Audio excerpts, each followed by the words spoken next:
les droits ne se donnent pas tellement, les droits s'octroient et il y a un processus pour arriver à ce qu'on veut. Alors, l'année passée, pour ceux qui étaient là, vous avez vu que nous avions occupé tout le mois de mars, tous les week-ends, nous avions une activité. Mais cette année, il y avait beaucoup de choses et nous nous sommes dit que nous allons faire qu'une seule réunion pour clôturer ce mois de mars. Donc, c'est aujourd'hui, le 28 mars 2026. Alors, vous êtes invités ici par le COACOF, le collectif des organisations et des associations des Congolais de France, qui est une fêtière qui regroupe plusieurs associations. Il y a des médecins, il y a des juristes, il y a des étudiants, il y a des femmes commerçantes, il y a des entrepreneurs, il y a des commerçants. En fait, il y a tout ce que... nous avons deux moments très forts. Il y a la première partie où les différents intervenants vont développer des thèmes qui leur ont été attribués, 2, 3 panélistes qui vont passer, et après ces 3 panélistes, nous aurons des jeux questions-réponses. Si vous avez des questions, en ce moment-là, les panélistes se prêteront à cet exercice-là. Alors, pour ne pas prendre beaucoup de temps, je vais déjà vous présenter la première thématique. Merci beaucoup. Alors, première thématique que nous avons ici, c'est... on devait avoir l'allocution de l'ambassadeur, mais je pense que le président, vous allez avoir quelque chose? Le président, après, ok. L'ambassadeur le fera quand il sera là. Alors, nous avons d'abord Madame Laure Yamba, qui est la vice-présidente du COACOF, qui va venir déjà alors que je suis en train de la présenter. C'est elle qui va démarrer avec la Yamba, vice-présidente du COACOF. Vous avez la parole. Merci beaucoup. Merci, monsieur le modérateur. Merci, cher vice-président de la PACOF et trésorier du COACOF. Bonjour à toutes, bonjour à tous. Bonjour, monsieur le président du COACOF. Bonjour à nos mamans, les mamans du COACOF, les mamans de la PACOF, les mamans de la Maison Congo, les mamans de la diaspora, les mamans de l'Union Sacrée, toutes les mamans, bonjour, distingués invités à vos titres et qualités respectifs. Je vous salue. J'ai été présentée, donc du coup, je prends la parole en marge de cette journée de clôture du mois de la femme, justement un mois de la femme où le marqueur important est la journée du 8 mars. Le 8 mars consacré à la journée internationale sur les droits des femmes. Et comme toutes les autres fois, cette année aussi, même si nous n'avions pas une activité particulière à présenter parce que nous étions organisés différemment, il y a eu un thème précis qui a été désigné par l'Organisation des Nations Unies et il s'agit de droit, justice, action pour les femmes et filles. C'est le thème retenu par l'Organisation des Nations Unies par rapport à la Journée internationale du droit des femmes et par rapport donc à ce mois de femmes.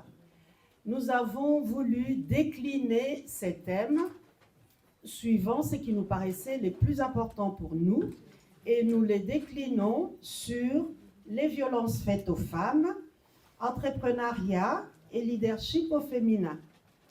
Alors, pourquoi nous avons choisi de décliner ces thèmes sur cette modalité-là? Parce que nous avions trouvé que c'était important de venir sensibiliser en ce mois de la femme sur les violences faites aux femmes. Sensibiliser, vous informer, dire à chacun, à chacune d'entre nous que les violences faites aux femmes, il faut les connaître pour les combattre. Parce que quand on ne connaît pas, on ne peut pas les combattre. Deuxièmement, À chacun, à chacune, lorsque vous êtes face à une victime, c'est pour vous dire il faut les dénoncer. Il faut prêter main forte, il faut les dénoncer. Troisième chose, il faut bien comprendre pour chacun, chacune d'entre nous, que les violences faites aux femmes entravent à l'autonomisation de la femme, ne permettent pas à une femme d'aller jusqu'au bout de sa démarche parce que sa capacité d'agir est entravée, l'autonomisation est entravée et du coup, sa démarche vers l'entrepreneuriat, vers le leadership féminin est entravée. Il y a une perte d'estime de soi, elle ne se retrouve pas parce qu'elle est face aux violences faites aux femmes. Donc, je vais, compte tenu de temps, vraiment raccourcir en disant tout simplement déjà que la notion même de violence, il y a les violences faites aux femmes, mais dans les violences faites aux femmes, il y a plusieurs autres types de violences. On les trouve à plusieurs niveaux. Donc déjà, par définition, les violences faites aux femmes sont définies par la déclaration de l'ONU, déclaration qui porte sur l'élimination de la violence contre les femmes et qui désigne comme violence faite aux femmes tout acte de violence dirigé contre les sexes féminins. Vous voyez bien, le sexe féminin est déjà pointé. Il y a une discrimination, on s'adresse aux femmes. Alors, il n'y a pas que cette déclaration de l'ONU qui parle des violences faites aux femmes. Il y a aussi d'autres textes qui sont des textes internationaux, mais je vais quand même, charité bien ordonnée, je vais citer la Constitution même de la République démocratique du Congo en son article 14, qui justement parle de pouvoirs publics qui doivent veiller à l'élimination de toute forme de discrimination à l'égard de femmes. Je vous épargne la lecture complète de l'article parce que compte tenu du temps. Donc du coup, ces textes qui sont fondamentaux protègent la femme. Mais la réalité, la mise en action de ces textes, les condamnations qui doivent s'en suivre interrogent. C'est pour cela que nous devons tous rester vigilants en ce qui concerne les violences faites aux femmes. Il ne s'agit pas de l'affaire des femmes, il s'agit de l'affaire de toute une société, des hommes, des femmes, des enfants. Selon l'Organisation mondiale de la santé, une femme sur 3 a déjà connu les violences physiques et sexuelles de la part de son partenaire. Alors, les violences faites aux femmes peuvent se passer dans plusieurs contextes. Ça peut être dans la vie publique, mais aussi dans la vie privée. La vie publique, on peut dire au travail, par le harcèlement moral, sexuel, mais ça peut se passer aussi, par exemple, sur la voie publique, le harcèlement tout court. Les violences peuvent intervenir également dans les milieux de sport, dans les milieux ça peut prendre des formes autres. Ça peut être la prostitution, ça peut être le mariage forcé, ça peut être la mutilation, des mutilations sexuelles. Ces éléments-là sont des violences faites aux femmes, en privé, dans un endroit qui est censé protéger les personnes. Cet endroit, c'est la maison, c'est la famille. Et les violences vont intervenir dans cet endroit privé une fois que les portes de la maison se sont refermées. Les violences mettront en difficulté et la femme et les enfants. Je voudrais recentrer l'intervention sur les violences au sein de la famille, c'est-à-dire les violences conjugales, en disant « vous ne pouvez pas rester seul sans les dénoncer, même si elles se passent dans un endroit privé. » Les violences conjugales ne sont pas du tout à confondre avec un conflit qui intervient dans un couple. Le conflit est autorisé par la loi. On est en désaccord, monsieur dit A, madame dit B, on ne s'entend pas pour l'instant, ce n'est pas ça la violence conjugale. On est dans le cadre d'un conflit. La violence conjugale, elle est punie par la loi, c'est un délit ou un crime. Donc, c'est vraiment quelque chose qui entraîne beaucoup de conséquences. Je laisserai la partie conséquences pour cet après-midi, disons pour le groupe qui va intervenir après. Mais il faut quand même savoir que les violences entraînent des conséquences énormes et sur la victime, la femme, et sur les enfants qui assistent ou qui sont dans la chambre à côté, mais qui entendent et tout. Donc, du coup, les conséquences sont physiques, elles peuvent être psychologiques, elles peuvent être liées à la société même, c'est-à-dire tous les coûts en termes des prix, des dépenses qui découlent des violences, parce qu'il y a eu des blessures, parce qu'il y a eu hospitalisation, parce qu'il y a... Toutes ces dépenses-là, ce sont des coûts énormes. Et au niveau sociétal, les violences séparent la personne, la mettent en isolement, et ça, c'est complètement pas possible. Alors, j'aimerais aussi vous parler rapidement des formes des violences, avec quelques exemples. Les violences ont plusieurs formes. Les violences psychologiques, ça va être des menaces, de contrôle, des pressions psychologiques, mais aussi des humiliations. Ah, mengai, lelo, biloko, mugweleki, excusez-moi, je vais les traduire. Alors que vous vous entendiez bien, papa arrive, nous on a l'habitude d'appeler nos maris papa, c'est respectueux. Papa arrive, mais on va aller à table. Bah, aujourd'hui, oui, ton repas est bon, mais c'est un petit peu plus salé. Bon, demain, ça va être... Bah, du coup, moi, je voulais bien un peu de sémoule. Mais pourquoi tu as fait du riz? Après-demain, bah, nos enfants doivent jouer quand même à l'extérieur, mais il faut les surveiller. Quand ils sont à l'extérieur, papa arrive et dit, il fallait les faire rentrer, j'aime pas l'extérieur. Vous voyez, ces va-et-vient, cette pression permanente, elle finit par interroger la femme. Elle finit cette pression à culpabiliser la femme. La femme va se dire, ben, c'est moi qui suis l'auteur de tous ces événements. Donc moi, je ne suis pas à la hauteur. Ce doute qui va se créer, le doute qui va se créer en elle, mais qui va s'accentuer, parce que la pression va s'accentuer, tout ce processus va déstabiliser la femme. Et petit à petit, les violences psychologiques, mais autres, peuvent aller jusqu'au suicide. Parce que on a perdu confiance en soi, on est déstabilisé, ainsi de suite. Violence verbale, des insultes, des humiliations, violence physique, des coups, on lance des objets, il y a des brûlures, on tire les cheveux. Par rapport aux violences physiques, j'aimerais ici faire un biais, parce que les uns et les autres, actualité oblige, nous avons lu par les réseaux sociaux que entre la nuit du 23 au 24, il y a eu un gros problème par rapport à une personne, une accouchée, vis-à-vis de l'intervention d'une personne censée être un médecin. C'est un médecin. Aujourd'hui, par rapport à ces éléments, nous disons stop, nous disons non par rapport à ces violences-là.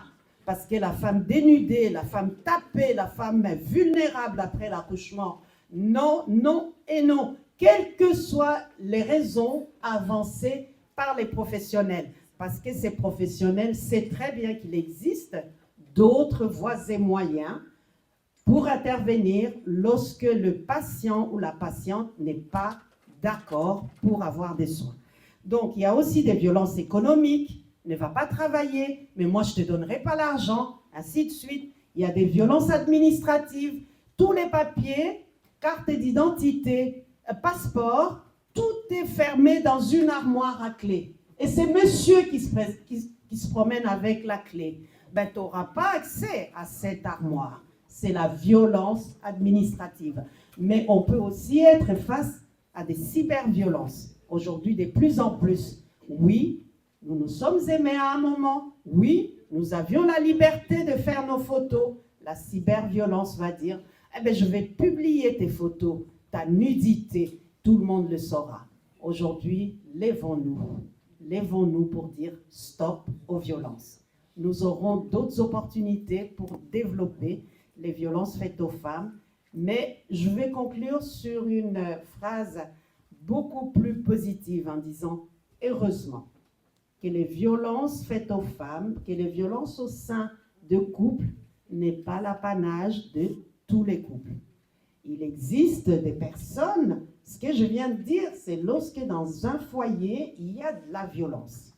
Restez pas seul, ne confondez pas tout, ne laissez pas la femme seule à se débrouiller, dénoncer, avancer, mais il y a des couples, il y a des personnes, comme nos jeunes qui vont arriver tout à l'heure, qui avancent, qui s'autonomisent, qui ont un vrai leadership, qui attirent des milliers de jeunes derrière elles à cause de leur expérience. Ben, nous allons leur laisser la parole pour qu'elles nous disent effectivement ce qu'elles font. Et heureusement que les violences, ce n'est pas l'apanage de tous les couples. Mais restons vigilants. Merci beaucoup.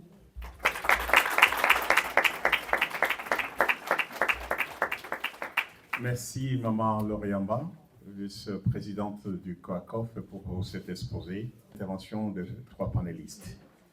Et donc, nous allons passer au deuxième panéliste que je vais vous présenter. C'est une jeune, Mifi Mwamba, que je vais déjà appeler ici, qu'elle vienne avant que je la présente. Alors, Mifi Mwanga. Alors, qu'est-ce qu'elle est, cette demoiselle, cette dame? Mifi Mwanga est chef d'entreprise.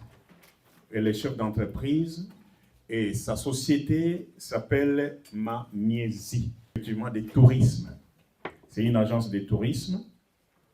Et elle, effectivement, elle va nous parler de la transmission, de l'épanouissement et du rayonnement. Voilà, transmission, épanouissement et rayonnement. Donc, je vous la laisse. Elle va nous parler de tout ça. Mifi Mwanga, tu as la parole. Alors, oui, bien sûr. Bonjour à tous, bonjour à toutes. Alors, dans un premier temps, je vais lancer mon, lancer mon diapo.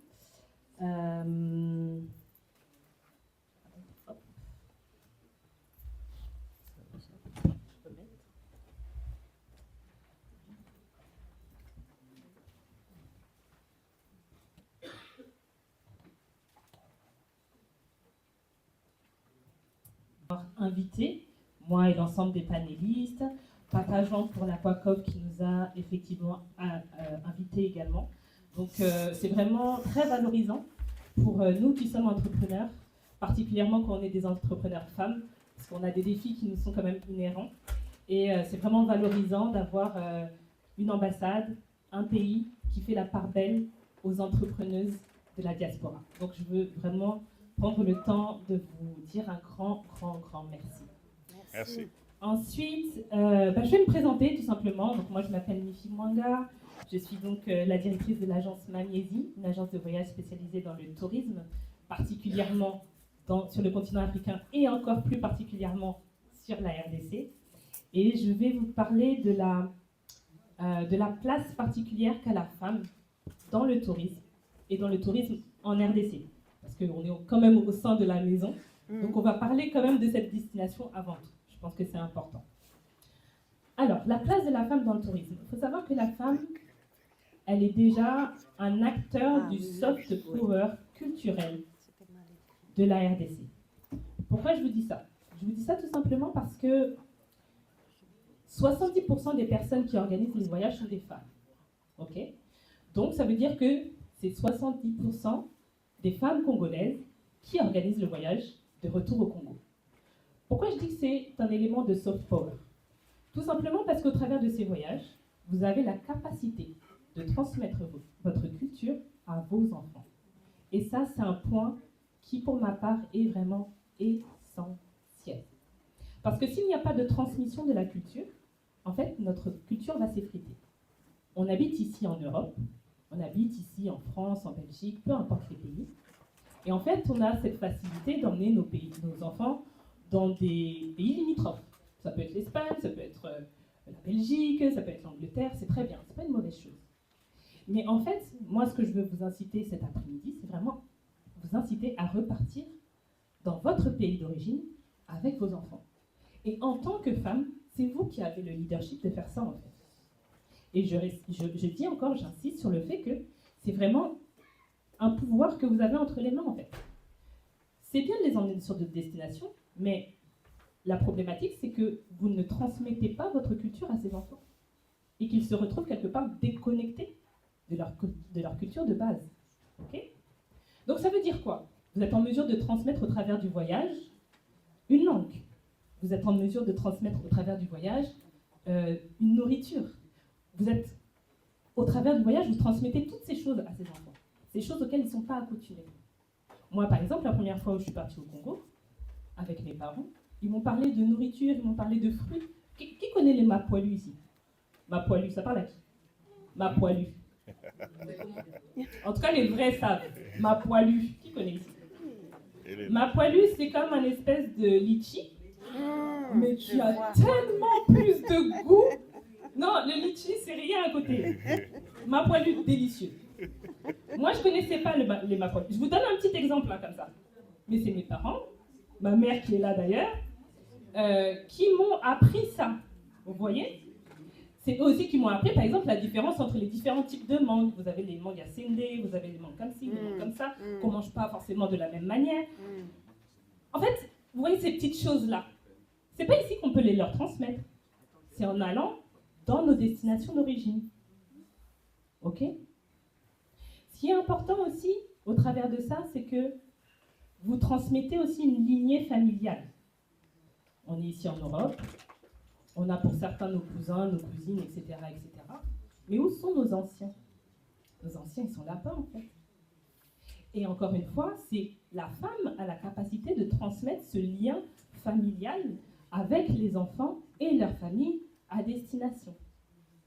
C'est vraiment la raison pour laquelle j'ai vraiment à cœur de faire partir les personnes, les femmes, les familles au Congo.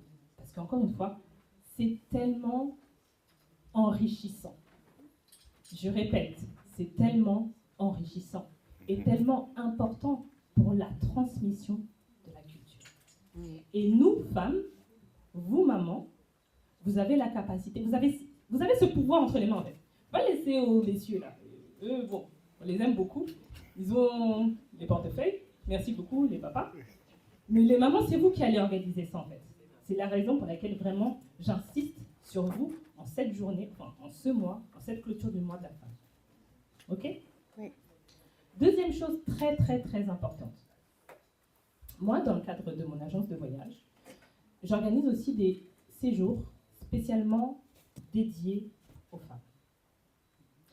Pourquoi je fais ça? Tout simplement parce que, analysez par vous-même, vous mettez 1, 2, 3, 4 femmes ensemble, dans un environnement qui est complètement différent de celui dans lequel elles ont l'habitude d'évoluer. Dans un cadre idéal, où elles pourront décompresser, où elles pourront voir des jolis paysages, où elles pourront profiter juste un petit peu, sortir de leur quotidien tellement chargé. Vous savez de quoi je parle quand je dis ça. Vous les mettez toutes ensemble, ces 4, 5 femmes, et vous verrez l'énergie qui va sortir de ça. Moi, je propose des séjours qui sont dédiés aux femmes, ça s'appelle les Sister Trips, où les femmes qui partent ont des valeurs communes, ont toute envie de, se valoriser, toute envie d'investir sur elles, toute envie de sortir un peu de leur quotidien pour pouvoir connecter avec d'autres femmes et pour pouvoir justement échanger sur l'expérience qu'on peut avoir les unes avec les autres et se donner des conseils, se donner peut-être des temps de prière. Moi, je sais que pendant l'un de mes Sister Trips, je faisais aussi beaucoup de temps de prière. Des moments où je faisais venir des coachs aussi, qui pouvaient leur parler de comment s'épanouir, comment investir en soi, comment faire grandir son leadership, toutes ces choses-là. Et tout ça, je le conçois dans un séjour, donc clé en main, vous venez, vous avez juste à profiter. Et ce qui sort de ces séjours-là, c'est comme le disait tout à l'heure maman Laure, vous savez, le quotidien d'une femme est particulièrement chargé. On parle beaucoup de santé mentale, on parle beaucoup de charge mentale. C'est une vraie réalité. Et en fait, ces bulles-là, où on a la possibilité de sortir un peu de son quotidien, ça change la vie. Je vous garantis, ça change la vie. J'ai fait partir plusieurs groupes de femmes, dont un en particulier au mois d'avril de l'année dernière, en mois d'avril 2024, pardon, sur la Côte d'Ivoire. Je vais vous montrer les images tout à l'heure.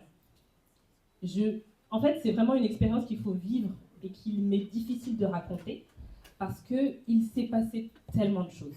Mais j'aimerais juste vous raconter l'expérience d'une des femmes que j'ai fait venir. Donc, elle est venue non pas par son initiative à elle, mais par l'initiative de son mari. Je répète, c'est pas elle qui a décidé de venir, c'est son mari. Une femme, 4 enfants, dans son quotidien. Quand elle a rencontré son mari, elle était hyper dynamique, hyper femme, quoi. Et puis un enfant, et puis 2 enfants, et puis 3 enfants, et puis 4 enfants. La dame s'est complètement renfermée. Et son mari ne voyait plus la femme dont il était tombé amoureux. Donc en voyant mes campagnes de communication, il a dit, mais il faut que ma femme aille à ce séjour-là. Il faut que ma femme aille à ce Sista Trip-là. Il faut. À 1 mois du départ, alors que moi j'avais déjà clôturé les ventes, le mari m'appelle. Madame, j'ai vu votre séjour et je veux que ma femme participe. Monsieur, non, c'est pas possible, il n'y a plus de place. Non, mais j'ai besoin que ma femme vienne. Et j'ai senti vraiment un cri du cœur du monsieur, en fait. Donc finalement, je l'ai acceptée. Elle est venue pendant le séjour. Elle s'est confiée à nous. Elle nous a dit quels étaient ses challenges. Pourquoi elle était passée de ça à ça. Par quelle difficulté elle était passée. On a fait des temps de coaching aussi avec elle. On a visité, on a vu des beaux lieux. On a bien mangé. On a bien mangé. Bravo. On s'est bien reposé. À la fin du séjour, elle avait les larmes aux yeux. Elle avait les larmes aux yeux. Parce qu'elle a saisi quelque chose, un temps en dehors de tout, un temps où elle a pu voir d'autres femmes, un temps pendant lequel elle a échangé, un temps pendant lequel elle s'est juste souciée d'elle, en fait. Et c'est tellement important. C'est tellement important. On est dans notre train-train du 1er au 31, et puis l'année passe, et puis 2 ans, 3 ans, et la vie passe, en fait. À un moment donné, prenez le temps, s'il vous plaît, pour votre santé mentale, de partir un peu. Si vous avez la possibilité de le faire avec d'autres femmes, faites-le. C'est très important. Je vais vous montrer une deuxième vidéo. Celle-ci, c'est les séjours en RDC. Et je reviens pour le coup sur la première partie du... Voilà.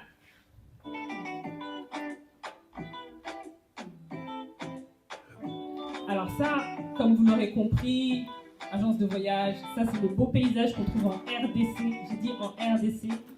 J'insiste parce que beaucoup d'entre nous disent en RDC, est-ce qu'on peut vraiment voyager en RDC? Est-ce que vraiment on passe de vraies vacances en RDC? Vous avez la preuve par A plus B. Je suis partie avec ma fille qu'on voit en photo qui est juste ici, son papy, sa mamie, enfin ma grande sœur. Vraiment, on peut faire plein de belles vacances. J'insiste, des belles vacances au Congo RDC. Ce que vous avez en image ici, c'est le Bas-Congo. Et là, c'était une maman et sa fille que j'ai fait partie en séjour.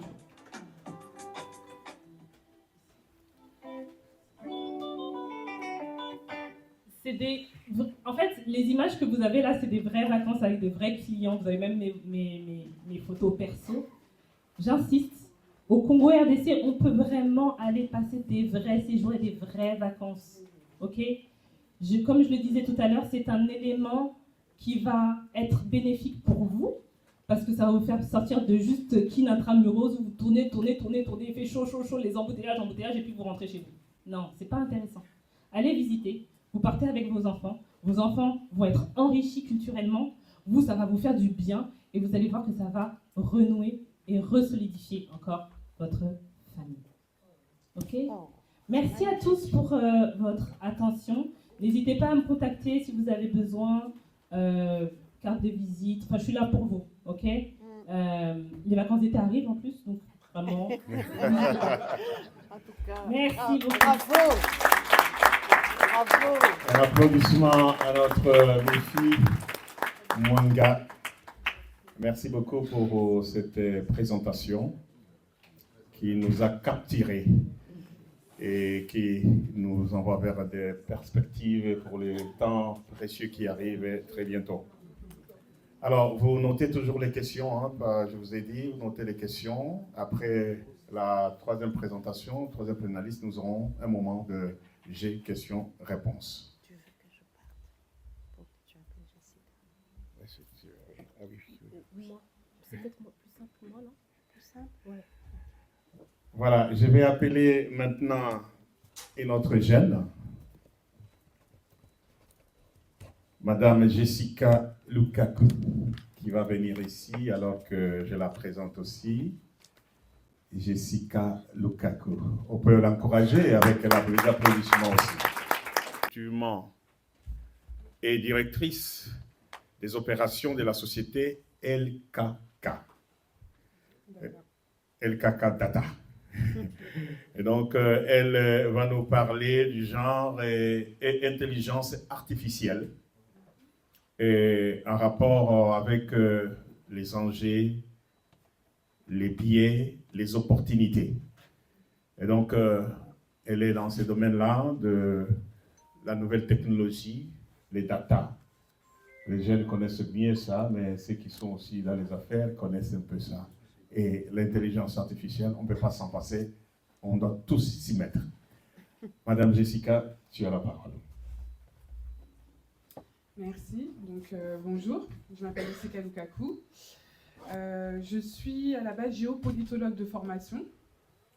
Et ensuite, donc avec mon mari, qui lui est ingénieur en intelligence artificielle et cybersécurité, nous avons donc cofondé cette entreprise qui s'appelle donc LKK Data, qui est spécialisée dans tout ce qui est l'intelligence artificielle, la cybersécurité et également donc, le big data.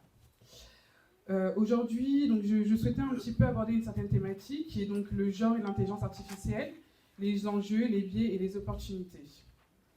Alors, imaginez un instant, vous envoyez votre CV, vous passez devant une caméra de reconnaissance faciale, vous utilisez une assistance vocale pour organiser votre journée. Dans chacune de ces situations, une intelligence artificielle peut être en train de vous évaluer, de vous catégoriser, voire de décider à votre place. Et pourtant, nous continuons souvent à croire que ces systèmes sont neutres, objectifs purement techniques. Mais si je vous disais que ces technologies ont aussi un genre, l'intelligence artificielle apprend à partir de données.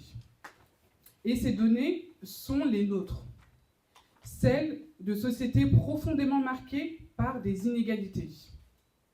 Résultat, les biais humains deviennent des biais algorithmiques.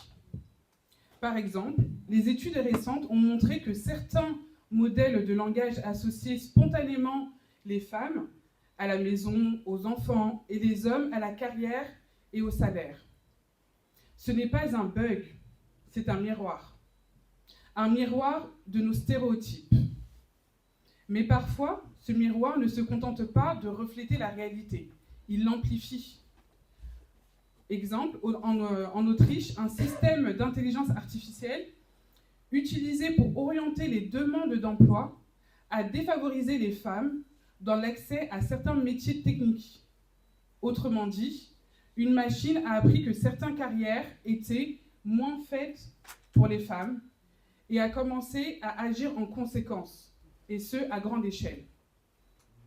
Et les conséquences ne sont pas seulement symboliques. Dans la reconnaissance faciale, certains systèmes également se trompent beaucoup, plus souvent pour les femmes, en particulier, et les femmes racisées. Dans certains cas, le taux d'erreur dépasse 30%. Imaginez ce que cela signifie dans un contexte de sécurité et de contrôle d'identité ou même d'accès à un service. Ce n'est plus un problème technique, c'est un problème de justice.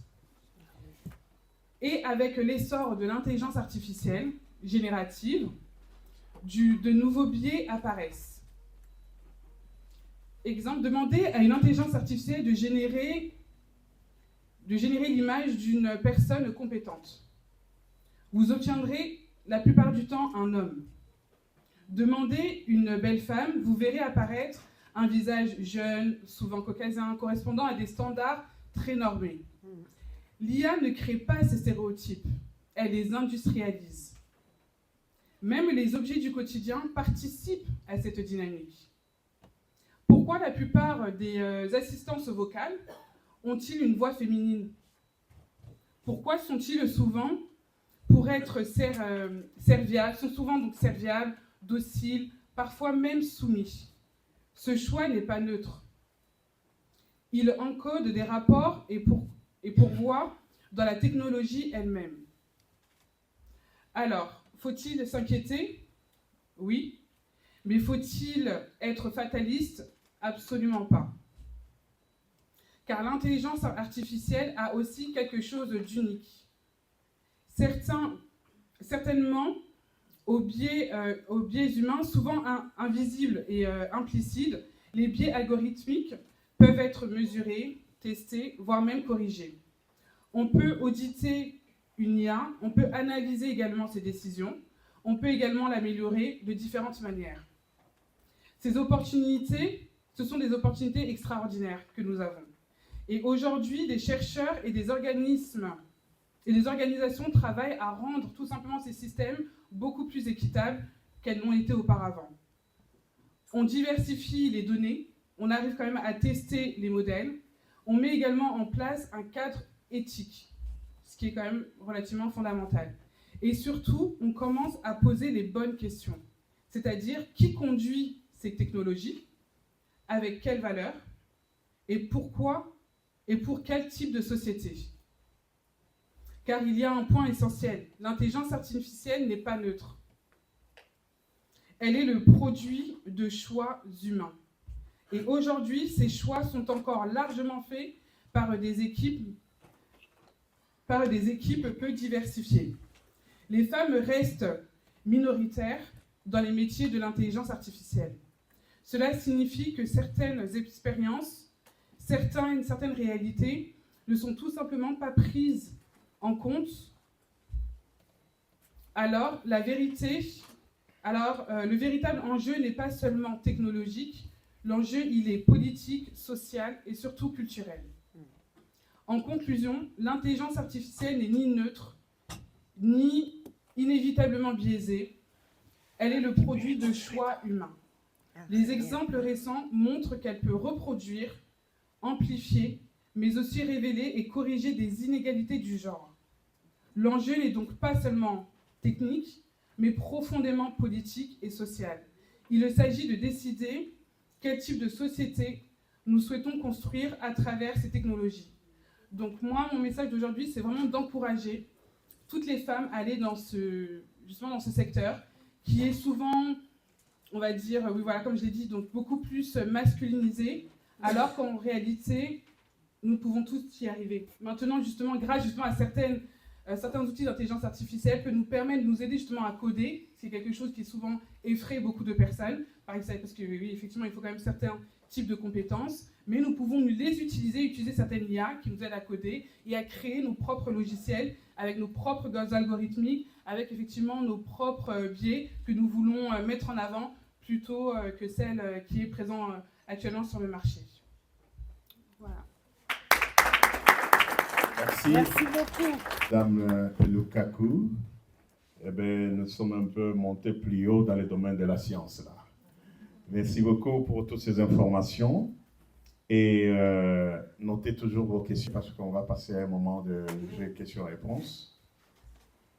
Et je demanderai dans la salle si vous voulez poser une question, vous vous présentez et vous posez votre question. Alors, le consigne que je vous donne, soyez concis ou concise, allez tout droit au but pour vous poser votre question et cela nous permettra d'avancer.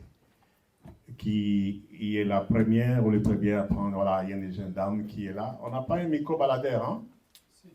Ah. On a un micro. Magloire, s'il te plaît.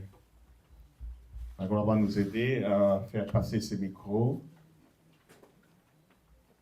et les questions seront posées. Et vous dites à qui vous adressez votre question. Commençons par cette Jeanne et puis après nous prendrons maman. Aux intervenants, merci pour cette rencontre, vraiment très intéressante. Alors moi j'ai une question pour Madame Lukaku. Déjà, est-ce que par rapport à tout ce que vous avez dit concernant donc les IA, les inégalités et justement les biais concernant les femmes racisées, est-ce que vous, qui êtes dans ce domaine, vous avez créé votre propre peut-être IA ou peut-être un système lié à cela? Et ma deuxième question pour Mifi, déjà merci pour cette présentation, ça m'a donné envie de repartir au Congo et aussi d'emmener toute ma famille. Excusez-moi. Donc merci beaucoup pour ça. Ma question c'est, donc tu as une agence de voyage depuis donc il me semble peut-être beaucoup d'années. Aujourd'hui donc tu as parlé de beaucoup de préjugés concernant le voyage en RDC. Moi je sais que quand je suis partie toute seule il y a 10 ans. Et je sais que ma famille, mes parents avaient aussi beaucoup de craintes. Et donc par rapport à cela, est-ce qu'au sein de ton agence de voyage, est-ce que tu es justement accompagné par le ministère du Tourisme pour justement aller peut-être à un autre niveau? Parce que comment justement, je dirais, tu t'organises pour rendre cela possible? Et est-ce que tu penses qu'aujourd'hui, qu'est-ce que le gouvernement congolais peut faire pour accompagner des femmes entrepreneurs dans le tourisme? Merci. Merci.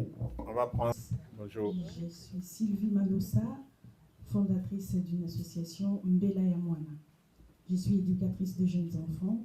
Je travaille dans toutes les structures entre les enfants et je suis dans l'accompagnement à la parentalité. Je suis très contente de ma participation à cette belle rencontre. C'est une première. Et ma question s'adresse à notre maman, la première intervenante. Elle avait parlé de violences faites aux femmes. J'ai 2 questions pour maman. Maman, j'allais vous poser une petite question. Nous sommes une communauté congolaise. Chez nous, on dit qu'une femme vertueuse ou une bonne femme, c'est celle qui ne divulgue pas le secret de son couple, qui ne parle pas mal de son mari. Qu'est-ce que vous diriez à cette femme qui est sous pression de la famille, des amis, aussi de la belle famille, une fois qu'elle est maltraitée ou qu'elle subit tout ce qui est violence, et si jamais elle est dans cette situation, qu'est-ce que vous diriez à cette femme-là par rapport à ce que nous disons, à ces dictons qui dit qu'elle est mauvaise quand elle divulgue le secret, mais en même temps, elle subit des violences? Qu'est-ce que vous lui direz à cette femme-là? Et une question c'est pas une question, mais une question et une proposition en même temps. Je ne sais pas, nous connaissons tous ces gestes-ci qui s'est fait ici en Europe, quand quelqu'un est sous emprise de quelqu'un pour alerter ou interpeller les gens dans la rue, quand il marche avec la personne qui la soumet à cette situation, elle fait ça pour appeler les gens au secours et tout. Est-ce que vous ne pensez pas que ça peut aussi être mis en place par le gouvernement congolais pour pouvoir justement, même si la femme ne dit pas que c'est la personne, c'est mon bourreau, je ne peux pas m'en détacher, comment je peux faire appel aux autres personnes qui sont dans la rue pour qu'ils viennent en aide? Voilà ma question. Merci. Derrière vous, il y a une autre dame. Et puis... Alors, donc, la question était de savoir si on a créé un logiciel intelligent justement pour pallier à ces différentes inégalités. Alors, déjà, donc nous essayons de pallier à ces inégalités, déjà en commençant par l'emploi.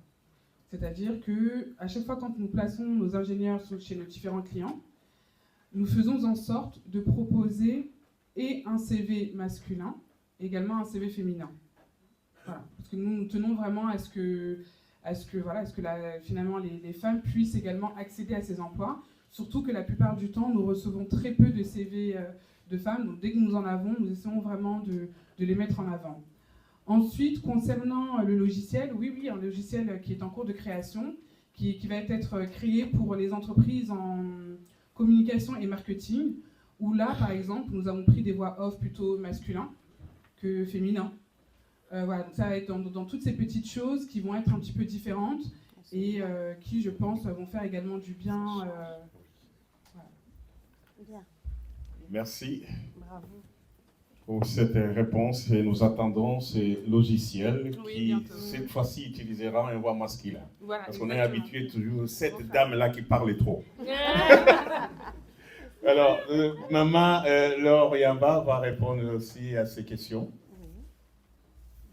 Merci, merci beaucoup. Merci pour l'intérêt déjà à cette problématique qui n'est pas facile, mais qui est le quotidien de beaucoup de personnes, de beaucoup de femmes, mais aussi dans beaucoup de couples, de familles.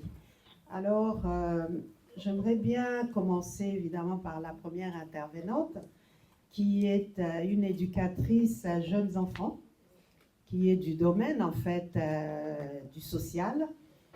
Et j'aimerais bien vous dire, vous avez parlé de la conception, de la mentalité, de ce qui se passe chez nous. Vous avez évoqué les chez nous, c'est-à-dire la République démocratique du Congo.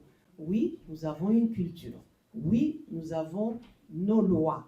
Oui, nous avons notre façon d'agir, de nous comporter face à telle ou telle problématique. Oui. Quand on a dit ça, j'aimerais quand même apporter quelques nuances. Les violences faites aux femmes n'épargnent personne, n'a pas de limites, n'a pas de frontières, n'a pas de couleur de peau, n'a pas de religion.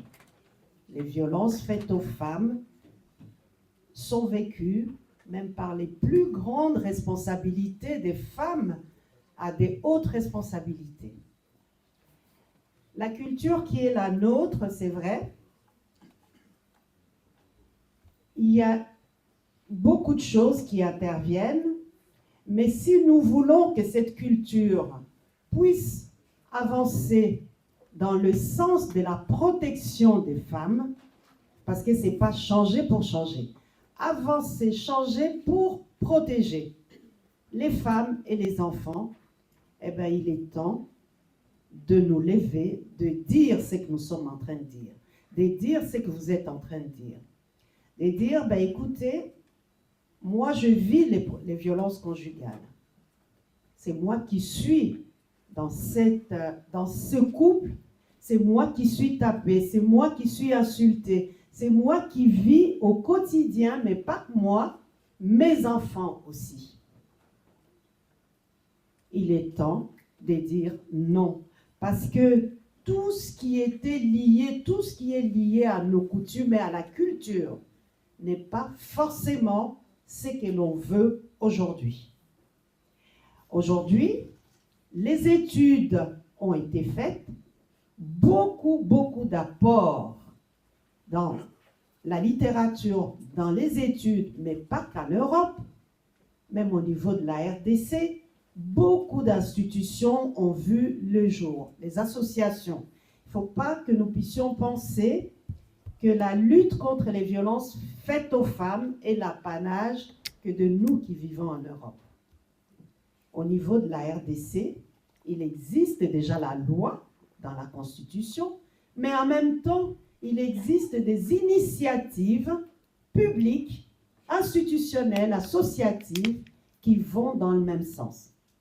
Ce qui reste aujourd'hui déplorable au niveau de la RDC, nous devons le dire, c'est le fait que les violences conjugales ne sont pas une infraction, ne sont pas encore une infraction sur le plan pénal.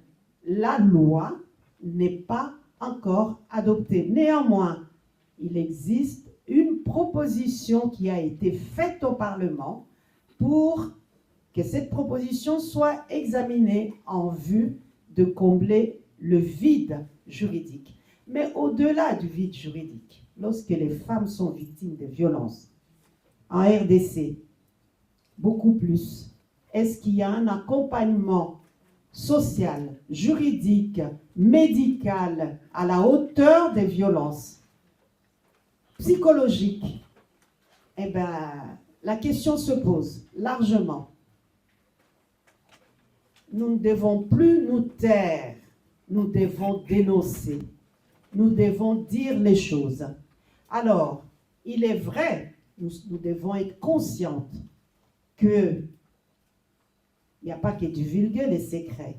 Il y a aussi le regard de toute une famille, la famille de la femme qui regarde sa fille. La fille revient auprès de ses parents pour dire « Je suis victime de violence, je ne veux plus de ce couple ».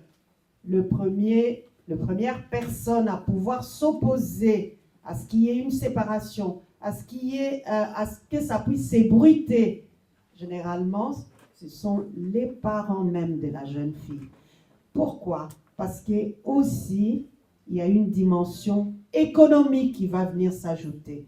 Mais c'est ce beau frère, c'est ce beau fils qui nous a toujours aidés financièrement. Comment vous pouvez quitter ce couple? Qu'est-ce que nous allons devenir? Est-ce que lorsqu'on a de telles réponses, nous devons nous taire? Aujourd'hui, la femme est meurtrie. Elle est abîmée complètement. Psychologiquement, des fois même physiquement, vous devenez comme une zombie. Vous ne savez plus où vous allez. Vous ne savez plus vous occuper de vos enfants. Vous êtes détruite. Il faut dire stop. Oui, je connais cette façon de dire. Non, nous ne pouvons plus aujourd'hui nous taire. Nous devons avancer. Nous devons dénoncer. Alors, dénoncer, je passe direct, je fais le lien. Vous m'avez appris quelque chose. Ces gestes de la main. Vous savez, on est en train de faire un partage de connaissances. Ces gestes de la main que je ne connaissais pas forcément. Mais j'ai compris que ces gestes étaient une façon d'appeler à l'aide. Voilà. Donc, il y a plusieurs façons d'appeler à l'aide. Si, à l'instant T, lorsqu'il y a des violences, si c'est la seule façon d'appeler à l'aide, allez-y. Si il y a une autre façon de faire qui puisse ne pas vous mettre vous-même en difficulté, alors choisissez l'autre façon. L'autre façon peut être quoi? Solliciter les institutions. Parlez-en à une voisine si vous pensez que c'est la meilleure personne à qui vous pouvez parler. Ne restez pas seul avec ces violences dans votre cœur à pouvoir ne pas appeler de l'aide. Utilisez les voies et moyens. À côté de vous, il existe des associations, il existe des institutions. Informez-vous. Appelez à l'aide. Donc, du coup, il y a plusieurs façons. La meilleure façon est celle dans laquelle vous allez vous sentir bien à ce moment-là, pourvu que vous puissiez appeler de l'aide. Voilà. Alors, je voulais juste continuer sur, évidemment, une autre question qui est très, très importante, la distinction entre le viol, entre la violence et les violences conjugales et conflits, en disant, mais jusqu'où la limite? Quelle marge? La question, elle est d'une pertinence pas possible.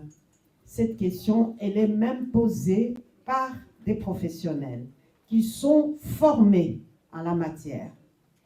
Et le fait de distinguer les deux étapes a beaucoup d'implications.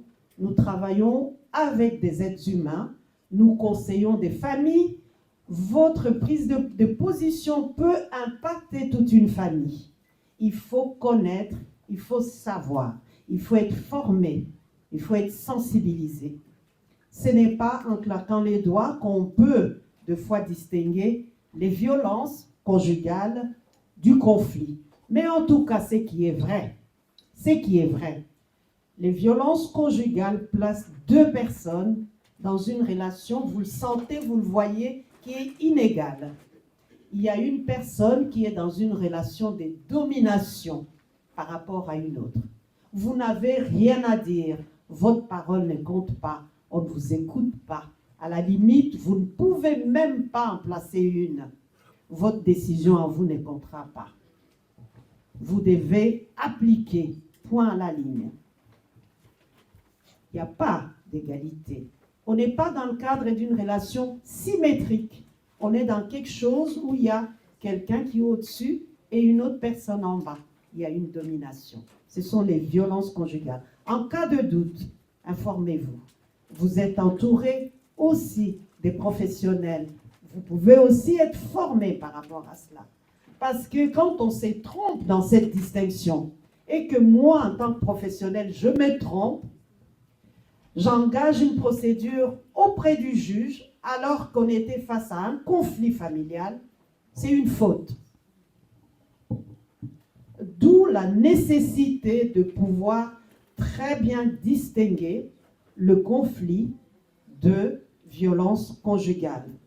Soyons très vigilants et ne mélangeons pas les deux. Et n'adoucissons pas les choses, ne banalisons pas. En disant, en voyant un monsieur violent, en comprenant qu'il y a de la violence, et vous banalisez en disant, ben, écoutez, là, c'est juste un conflit au sein du couple, ça va aller. Non. Chaque fois que vous allez banaliser, minimiser, vous payerez encore plus cher. Mais en cas de doute, informez-vous. Je pense avoir répondu à votre question. Merci beaucoup. Merci.